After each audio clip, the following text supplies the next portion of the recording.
The national debt in the United States as of August 2024 is $35 trillion. The national debt is composed of distinct types of debt. The different types of debt are non-marketable and marketable securities. There is also a distinction in the debt between debt held by the public or debt held by the government itself, also known as intra-governmental debt. Ever since the founding of the United States, there has always been a national debt, except for a few periods. For example, during the American Revolutionary War, there was a national debt incurred of $75 million. This debt was primarily borrowed from domestic creditors in the U.S. and from the French government. Contemporarily, the federal government is forced to borrow money because its ongoing spending activities and investments cannot possibly be funded by federal revenue on its own.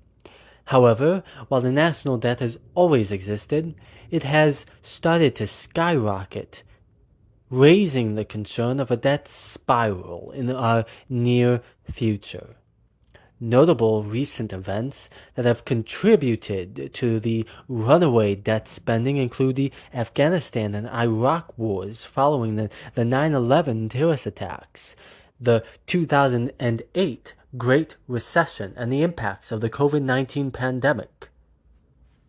Each of these events required increased government spending, which could not possibly be covered by tax revenues on its own. Lastly, and more importantly, the debt-to-GDP ratio has only gone up since 2001. In 2001, the debt-to-GDP ratio was at 55%, and now it's at 123% in 2024. The high debt-to-GDP ratio means that the national debt is now significantly larger than the productive output of the entire U.S. economy by 23%.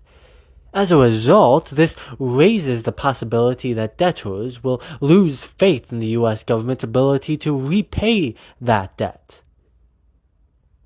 The national debt is a runaway train with seemingly few options left to get it back in check.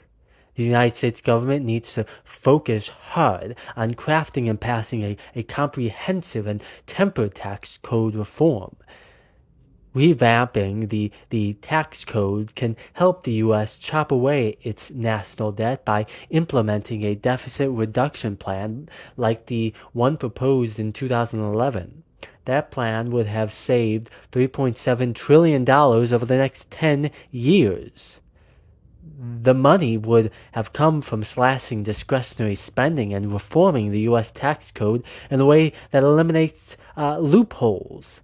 Another way the U.S. can reduce the national debt is by fighting inflation and, as a result, lowering the federal interest rates. Lowering federal interest rates is a must-do for the federal government because maintaining lower interest rates can help stimulate and grow the economy while also generating more tax revenue. Thirdly, the U.S. can reduce the national debt by implementing budgetary spending cuts. This is a hot-button issue because the money has to come from somewhere and people tend not to be happy when benefits are reduced. That's why the United States government needs a long-term mentality of being stringent with spending to fund essential programs and keeping the economy in good shape, and must avoid borrowing money whenever possible.